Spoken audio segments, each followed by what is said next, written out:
द्वीप भरत क्षेत्र हुंडाओ सर्पनिकाल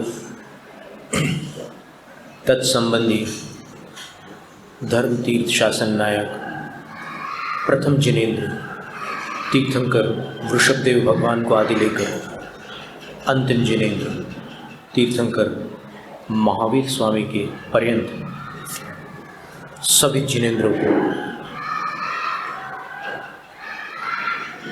भक्तिपूर्वक प्रणाम। त्रिलोक त्रिकाल संबंधी पंच परम गुरु स्वरूप अरहत सिद्ध आचार्य उपाध्याय और सर्व साधु परमेष्ठी भगवंतों को नमस्कार। द्वादशांग शुक्ल देवता स्वरूपा भगवती जिनवाणी सरस्वती देवी माता को भावपूर्ण वंदन।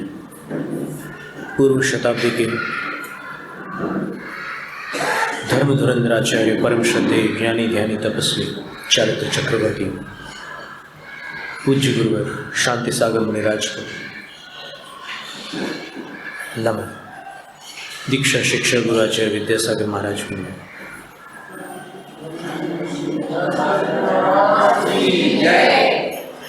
नव देवता व्याख्यान माला में आचार्य परमेष्ठी का व्याख्यान अपन विभिन्न ग्रंथों से पढ़ रहे हैं। आयरीय भक्ति नाम का एक छोटा सा काव्य है, कुंद आचार्य द्वारा विरचित है। उसकी पहली और चौथी गाथा को देख लेते हैं।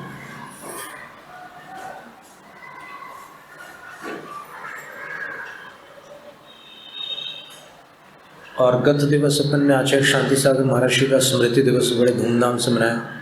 सायंकाल ऐसा लग रहा था कि आज का दिन सफल हो गया। उनके चलचित्र भी अपने को मिल गया और उनका उपदेश भी मिल गया। और वैसे तारीख से देखो तो 18 सितंबर की तारीख थी उनकी संलेखना की सन 55 में, तो आज 18 सितंबर ही है।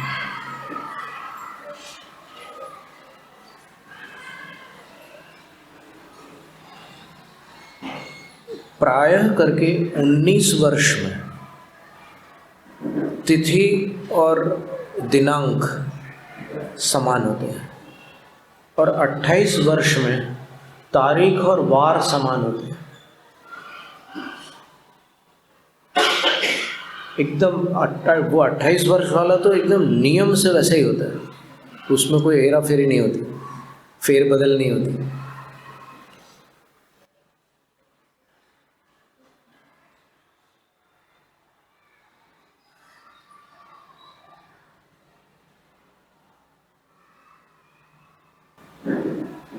यानी आप ये समझ लो कि सन 2000 का कैलेंडर 2028 में वैसा का वैसे ही मिलेगा।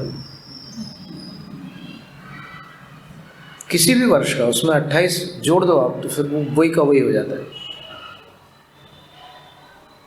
तो अभी तो सन 55 से यहाँ तक के कितना समय हुआ?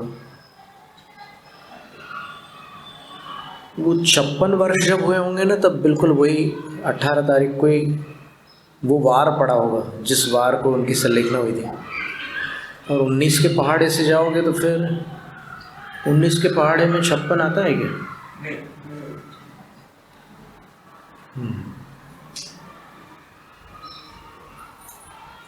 तो अभी कौन सा मतलब कितना समय हो गया? 55 से 23 68 68 वर्ष हो गए।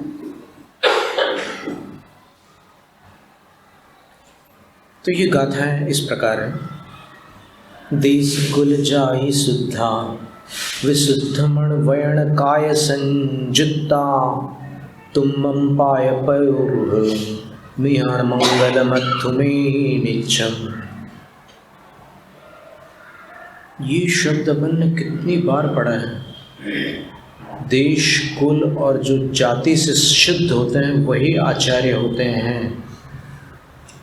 ऊपर भी एक गाथा आई थी धौला की, और श्रुतावतार कथा में भी ये बात आई थी कि जब सुबुद्धि और नरवाहन मुनि धरसेन आचार्य महाराज श्री के पास महासेन आचार्य द्वारा प्रेषित किए जा रहे थे, तब उन्होंने देश कुल जाति की शुद्धि का ध्यान रख कर के उनको वहाँ भेजा था। तो ऐसे अनेक स्थानों पर अपने को ये कथन मिल रहा है, देश कुल और जाति से शुद्ध। उनका देश यानी जहाँ उनका जन्म स्थान है वो स्थान भी शुद्ध हो, आर्यखंड का स्थान और अन्य भी कुछ विशेषताएं होती है, जहाँ सदाचार और साधुओं का विचरण होता है, ऐसा स्थान। फिर कुल पिता का वंश, जाति माँ का वंश, दोनों संकर दोष से रहित हो, मिश्रण से रहित हो। और एक बात ध्यान में रखना कि अगर अपन धर्म और जाति को मिलाने की कोशिश करेंगे, जैसी भी अपनी बुद्धि हो जाए, काल का ऐसा प्रभाव है कि अपन कई तर्क लगा देते हैं हर जगह, जहाँ वो तर्क नहीं बैठता वहाँ भी लगाने की कोशिश करते हैं। तो एक समस्या खड़ी हुई है। समाधि तंत्र ग्रंथ में पूज्यपाद आचार्य महाराज ने लिखा है, जातिर्देहाश्रिता दृष्टा। जाति जो होती है वो देहाश्रित होती है और धर्म आत्माश्रित होता है। तो कैसे समान हो सकते हैं दोनों? जाति से धर्म का संबंध कैसे बैठा सकते हो आप? क्या तिरेंच लोग सम्यक दृष्टि नहीं बन जाते? क्या चांडाल जैन धर्म को नहीं अपना अंगीकार करता? महावीर स्वामी के काल में यमपाल चांडाल ने किया था कि नहीं जैन धर्म को अंगीकार? तो वो जाति से संबंध नहीं है धर्म का। किसी भी जाति का मनुष्य धर्म को अंगीकार कर सकता है अपनी सीमा तक, क्योंकि सबकी सीमाएं बताई गई है शास्त्र में। सबको सारे अधिकार नहीं दिए जाएं और किसी को भी उसके अधिकार से वंचित नहीं किया गया है। जितना जिसका अधिकार है उतना वो कर सकता है, लेकिन सारे अधिकार सबके पास नहीं है। जैसे क्षुल्लक के पास खड़े होकर भोजन करने का अधिकार नहीं है। उपविश्य पाणी पुटे, एलक के लिए बताया कि बैठ करके पाणी पुट में आहार लेते हैं, तो फिर क्षुल्लक भी बैठ करके लेते हैं। तो जिसकी जितनी मर्यादा है उतना वो करेंगे, उसमें क्या आपत्ति है। अभी एक आलेख आया था, 2 साल हो गया शायद, कि क्षुल्लक लोग जो होते हैं वो नीच कुल वाले ही होते हैं, ऐसा एक आलेख आया था और वो भी कोई विद्वान ने लिखा था। फिर आचार्य सुवेदी सागर महाराज श्री को उसका प्रत्युत्तर देना पड़ा कि ये क्या क्या लगा रखा है आपने, यानी आप कुछ भी बोल दोगे क्या? आपको लेखनी मिल गई, जिह्वा मिल गई, तो आप क्या उसका कुछ भी प्रयोग करोगे? अब जो चंद्रप्रभ क्षुल्लक थे जिन्होंने रेवती रानी की परीक्षा ली थी, अमूढ़ दृष्टि अंग की कथा में जो आता है ना वर्णन, तो उसमें क्या लिखा है कि वो विद्याधरों के राजा थे। फिर जो सिद्धार्थ क्षुल्लक थे जिन्होंने लव और कुश को अध्ययन कराया, वो कौन थे? तो काल का बड़ा विकट वो है, और जो लोग उसमें प्रभाव में आ जाते हैं उनको नुकसान होता है। अगर आप प्रभावित ना हो, हम तो कहते हैं कि आप हमसे बिल्कुल प्रभावित मत होइए। हम जो जिनवाणी बता रहे हैं वो भगवान का लेटर है, वो हम आपको पढ़ के सुनाए, उससे प्रभावित हो सकते हैं आप अगर आप चाहें तो। हम तो सिर्फ यहाँ पर स्पीकर बन कर के आए, वक्ता तो वो है। अब स्पीकर भी ना कहें, हम तो साउंड बॉक्स है, इंग्लिश में उसको स्पीकर बोलते हैं इसलिए हमने स्पीकर बोला। वास्तव में देखा जाए तो स्पीकर तो वही है, जिनेंद्र भगवान है। तो कल सवेरे एक घटना सुनी थी ना आपने कि सुमेरचंद दिवाकर जी ने नतमस्तक होकर क्या कहा था आचार्य श्री से कि आपके लिए महावीर भगवान प्रमाण है, मेरे लिए आप प्रमाण है। और उनके परिवार वाले बोलते हैं कि हमारे लिए वो प्रमाण है। वो दादाजी बोलते हैं, सब उनके पूरे परिवार वाले उनको दादाजी बोलते हैं, सुमेरचंद दिवाकर जी को। तो हमारे लिए दादाजी के वचन प्रमाण है, दादाजी के लिए शांति सागर आचार्य महाराज प्रमाण है, आचार्य शांति सागर महाराज जी के लिए महावीर भगवान प्रमाण है। और सारे पूर्वाचार्यों को आचार्य श्री ने मान्य किया है। कभी उन्होंने काट छाट नहीं करी, कोई ऐसे भेदभाव नहीं किया, सभी आचार्यों को उन्होंने मान्य किया। पंडित सुमेरचंद दिवाकर जी एक बार सन 90 में आए थे, गोटेगांव नाम का एक स्थान है, वहाँ पर पधारे थे और वहाँ पर पंच कल्याणक होना था। कार्यक्रम का बड़ा समय चल रहा था और आचार्य विद्यासागर महाराज सत्संग विराजमान थे वहाँ। तो वो आए और वो दर्शन करना चाहते थे आचार्य जी के। तो ब्रह्मचारी राजेंद्र जी ने, हमसे जुड़े हुए थे एक ब्रह्मचारी, राजेंद्र जी ने उनको रोका। वो बिल्कुल वयोवृद्ध हो गए थे उस समय, काफ़ी शरीर जर्जरित था उनका। बोले कि रुक जाओ दादाजी, अभी सामायिक के बाद दर्शन कर लेना या प्रवचन में आ जाना बोले। तो वो बोलते हैं कि नहीं, मेरे को अभी दर्शन करना है। बोले अभी वो सामायिक में है,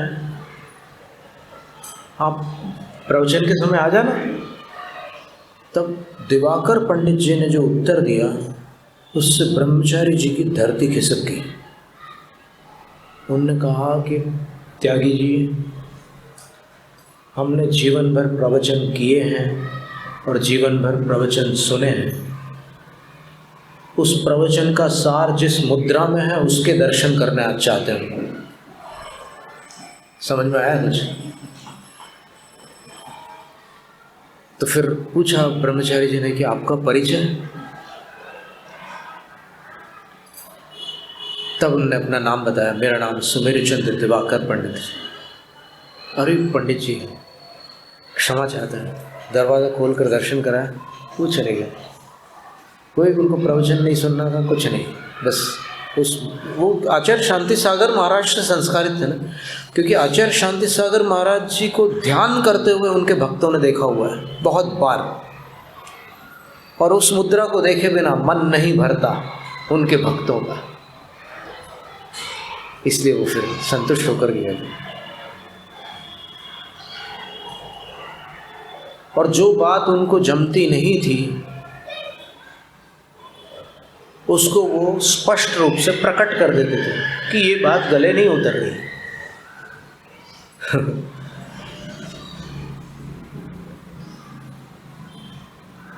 देश कुल जाई शुद्धा विशुद्ध मणवैण काय संजुत्ता तुम्हं पाय पयोरुह मिह मंगल मथु में निच्चम। जो देश कुल और जाति से शुद्ध है, जो विशुद्ध मन वचन काय से संयुक्त है, अर्थात जिनके मन वचन काय निर्मल है, ऐसे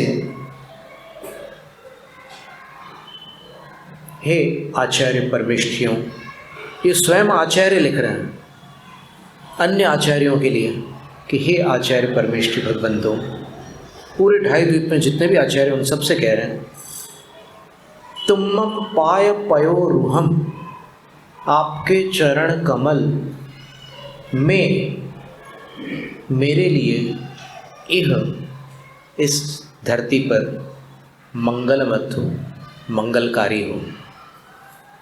एक आचार्य अन्य समस्त आचार्यों से कह रहे हैं कि आपके चरण कमल मेरे लिए मंगलकारी हो। कितनी सुंदर बात है। जब अपन बड़ों को बड़ों की विनय करते हुए देखते हैं तो हृदय आह्लादित हो जाता है। वद समिधि गुत्ति जुत्ता मुत्ति पहे ठावया पुणो अन्ने अज्झावय गुण निलये साहु गुणेना विसंजुत्ता। और कैसे हैं वे आचार्य परमेष्ठी? तो बोलते हैं कि जो व्रत समिति और गुप्ति इन 13 प्रकार के चारित्र से युक्त है। वच व्रत 5, समितियाँ 5 और 3 गुप्तियाँ, इनको व्यवहार चारित्र कहते हैं। 5 महाव्रत, 5 समितियाँ और 3 गुप्तियाँ। तो इन 13 चारित्रों से जो युक्त हैं और पुणो अन्य मुक्ति पहे ठावया, और जो अन्य भव्य प्राणी हैं उनको मुक्ति मार्ग में स्थापित करते हैं।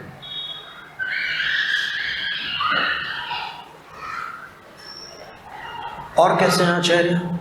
अध्यावय गुण निले, उपाध्याय के गुणों के आवास, यानी आचार्य सिर्फ 36 गुणों के धारी नहीं है। आचार्य परमेष्ठी उपाध्याय के गुणों के भी निलय है और साहु गुणेन आविसंयुक्ता, साधु के गुणों से भी संयुक्त है। अर्थात आचार्य के पास 3 परमेष्ठियों के गुण होते हैं।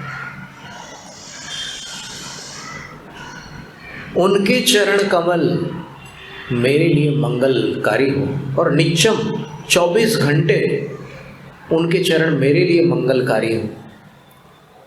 कभी कभी गुरु की संलेखना हो जाती है और शिष्य यहाँ धरती पर जीवित रह जाता है, तब भी उनके चरण कमल शिष्य के हृदय से कभी अलग नहीं हो सकते। वो जीवन भर उनके हृदय में रहते हैं। शिष्य भले ही गुरु बन जाए, लेकिन उनके गुरु उनके हृदय को छोड़ के जा नहीं सकते।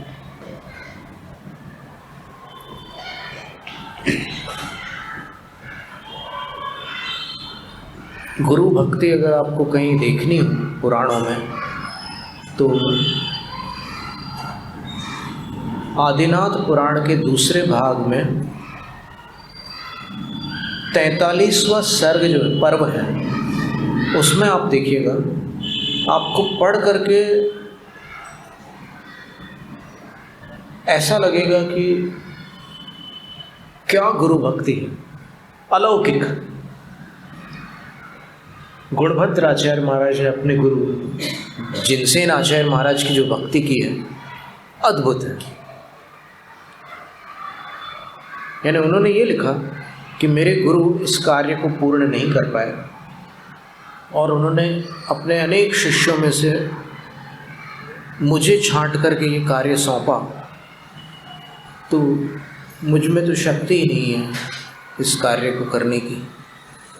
इतना बड़ा कार्य 24 तीर्थंकरों की पूरी जीवनी लिखना मेरे बस की बात नहीं है। फिर उन्होंने ये लिखा कि अथवा मैं ऐसा समझता हूँ कि मुझे नहीं लिखना पड़ेगा कुछ भी, मेरे हृदय में बैठे मेरे गुरु ही मुझसे लिखवाएंगे। और फिर उन्होंने ऐसी ऐसी बातें लिखी गुरु के बारे में। बोले कि जंगल में जहाँ से हाथी निकल करके जाते हैं, वहाँ एक रास्ता सा बन जाता है।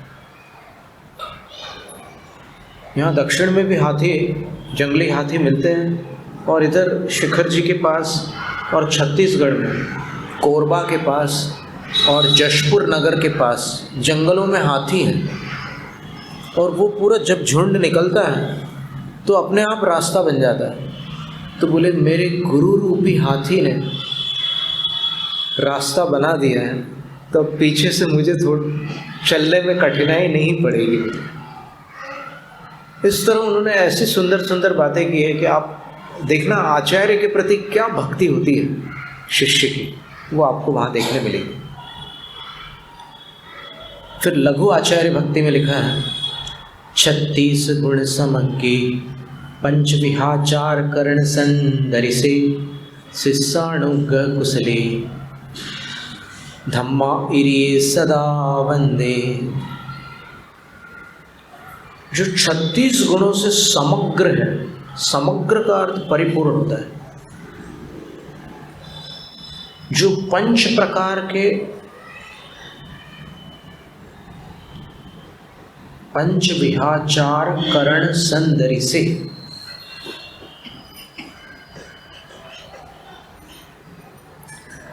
5 प्रकार के आचरण को करते भी हैं और संदर्शन भी कराते हैं, अर्थात जो पंचाचार करना चाहते हैं उनको दिखाते भी हैं कि कैसे किए जाते हैं पंचाचार। और शिष्यों के अनुग्रह में जो कुशल है, अर्थात शिष्यों को शिक्षा देने में जो कुशल है, कम शब्दों में अधिक शिक्षा देने वाले होते हैं आचार्य। बहुत वर्षों पूर्व, लगभग सन 96 की बात है, आचार्य श्री गुजरात में थे और हमारे साथ ब्रह्मचारी जी थे, तो फिर वो जा रहे थे वहाँ गुजरात आचार्य श्री के पास। तो हमने उनको एक पत्र लिखा आचार्य श्री को, तो उन्होंने पत्र पढ़ा, उसमें हमने एक दोहा भी लिखा था, तो आचार्य श्री ने उस दोहे को भी कुछ शब्द आगे पीछे किए, तो उनकी राइटिंग भी उसमें है उस पत्र में। तो फिर उन्होंने ब्रह्मचारी जी के लिए कहा कि क्षुल्लक जी को ये संदेश देना, एक छोटा सा सूत्र उन्होंने परीक्षा मुख ग्रंथ से दिया जो आचार्य माणिक के नंदी विरचित है। उसमें एक सूत्र था, राग द्वेष मोहाक्रांत पुरुष जातम आगमाभासम।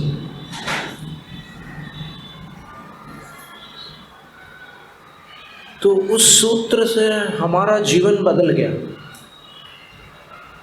क्योंकि हम अलमारी की सब पुस्तकों को जिनवाणी मानते थे उस सूत्र से पहले, लेकिन उस सूत्र को पाकर समझ में आया कि सब जिनवाणी नहीं है। राग द्वेष और मोह से व्याप्त मनुष्य की रचना, राग द्वेष मोहाक्रांत पुरुष वचन जातम आगमाभासम, वो आगम नहीं है, आगमाभास है। क्या मतलब हुआ? जैसे गर्मियों में जलाभास अपने को देखने को मिलता है, जब अपन मार्ग पर जाते हैं, डामर के रोड पर लगता है कि वहाँ सामने पानी भरा हुआ है, मृग मरीचिका बोलते हैं उसको, मृगजल बोलते हैं। तो जब आगे जाते हैं तो पानी और आगे हो जाता है, वो मिलता ही नहीं पानी कभी, क्योंकि वो पानी होता ही नहीं है। तो उसी प्रकार ये जो सूत्र था, इसका अर्थ था कि राग द्वेष और मोह से व्याप्त जो मनुष्य हैं, उनके वचनों से जिसकी रचना हुई है वो आगम नहीं है, आगमाभास है। उससे प्यास नहीं बुझने वाली जलाभास से, इसी प्रकार आगमाभास से आत्मा को तृप्ति नहीं मिलने वाली। तो फिर समझ में आया, फिर हमने सर्वार्थ सिद्धि ग्रंथ में देखा कि आगम के वक्ता कौन है। तो वहाँ लिखा था कि आगम के 3 वक्ता हैं,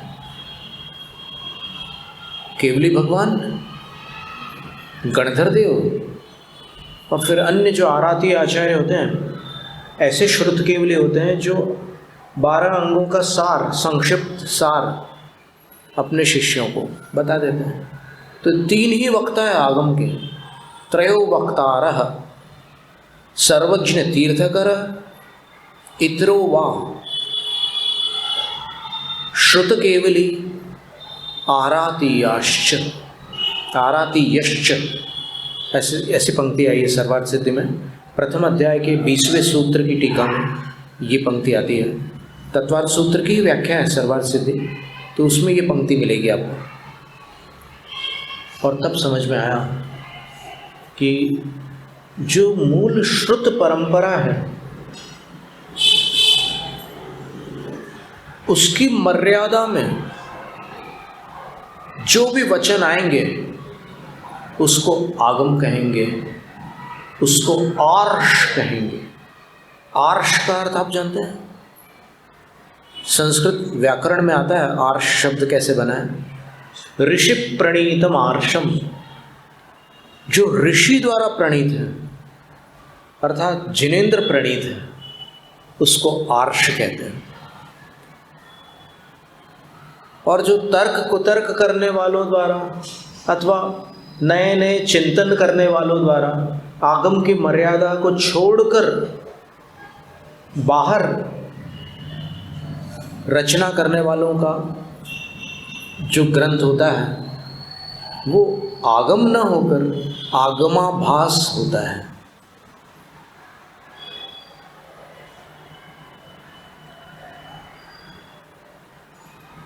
इसलिए ये वचन ही, आगम वचन ही ग्राह्य है। तो 36 गुण समग्गे पंच विहाचार करण संदरी से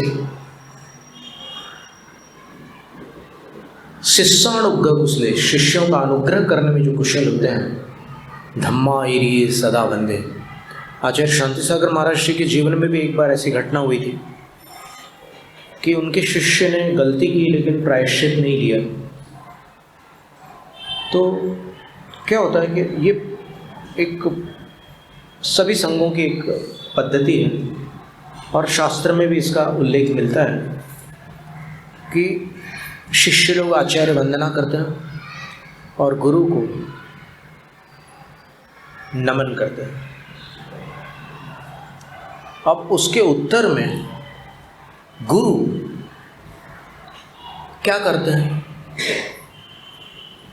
तो इस विषय में आज जो पद्धतियां हैं उस पर अपन ध्यान न दें। अगर अपन शास्त्रों को देखें तो शास्त्रों में लिखा है कि गुरु अगर शिष्य मुनिराज हैं तो उनको आशीर्वाद नहीं देंगे, उनको प्रति नमस्कार करेंगे। वो नमोस्तु करते हैं और गुरु प्रति नमोस्तु करते हैं। तो एक शिष्य जिन्होंने प्रायश्चित नहीं लिया था उनको आचार्य शांति सागर महाराज ने प्रति नमोस्तु नहीं किया। तो प्रति नमोस्तु न करने से उनका स्थितिकरण हो गया और उन्होंने तुरंत आकर के प्रायश्चित लिया, शुद्धिकरण किया, फिर उनने आचार्य वंदना करके नमोस्तु किया तो आचार्य श्री ने प्रति नमोस्तु किया। कितनी बड़ी बात है। देखो, जो संसार के माया जाल में फंसा हुआ था, गुरु के निमित्त से उसको वैराग्य हुआ, संयम की भावना हुई और इतने बड़े आचार्य जिन्होंने उसको दलदल से निकालकर परमेष्ठी के पद पर दीक्षित किया और अपरमेष्ठी से परमेष्ठी बना दिया, वो आचार्य उस जीव के परमेष्ठी बनने के उपरांत आशीर्वाद न देकर प्रति नमोस्तु कर रहे हैं। कितनी बड़ी घटना है, सोचो।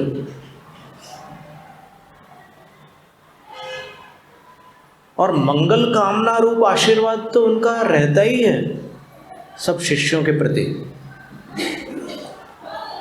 पर फिर नीतिसार और आचार सार ग्रंथों में बताया है कि गुरु किसको क्या आशीर्वाद दे। पूरी एक लंबी सूची है उसकी, उसका हमने संग्रह करके रखा है।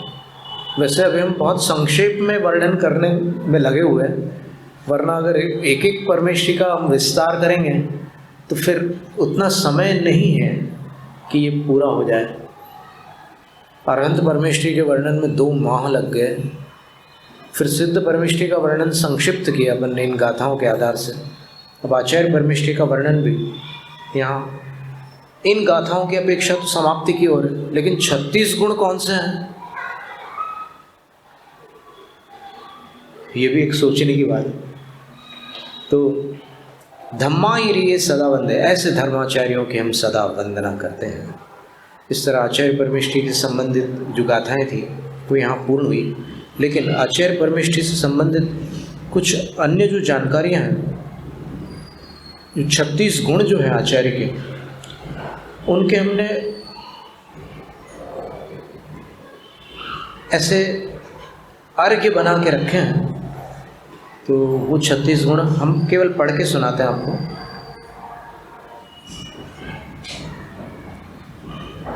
ओम ह्रूम आचार्यवते आचार्य परमेष्ठिने नमः।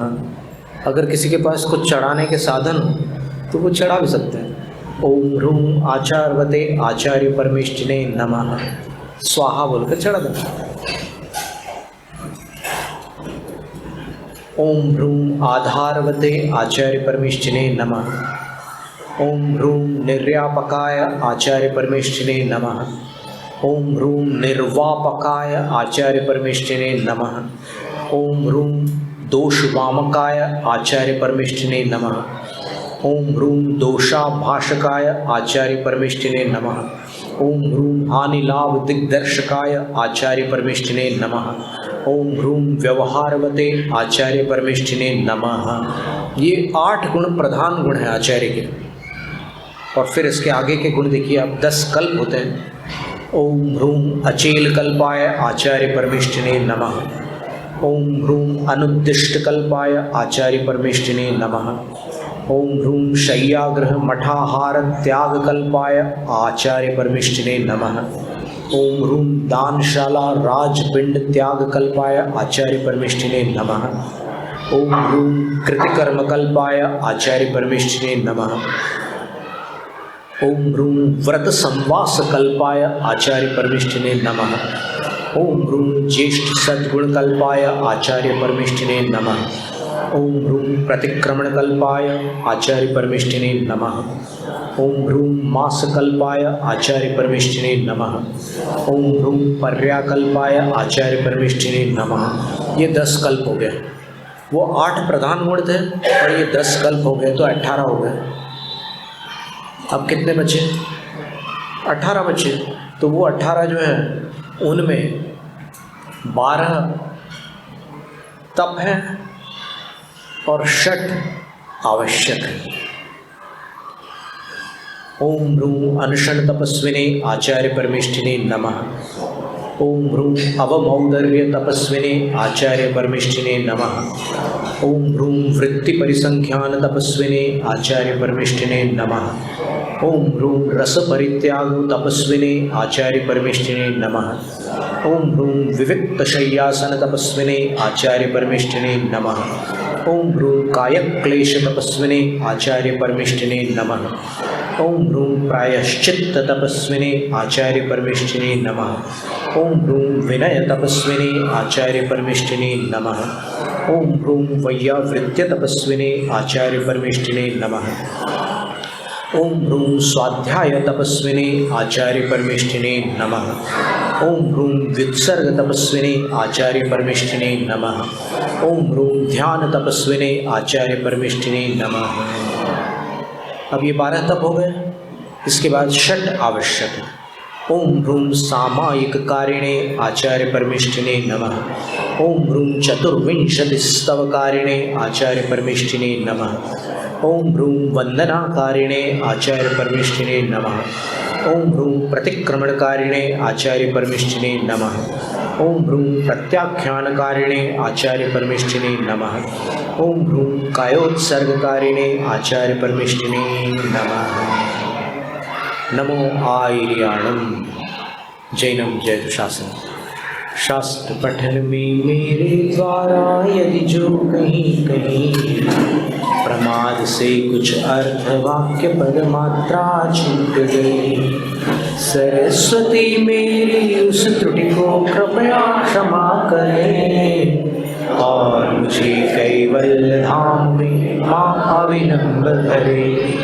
वांछित फलदात्री चिंतामणि सदृश मात्र तेरा, वंदन करने वाले मुझको मिले पता मेरा। बोधि समाधि शुद्ध भावना आत्म सिद्धि मुझको मिले और मैं पा जाऊँ माँ मोक्ष महा सुख को।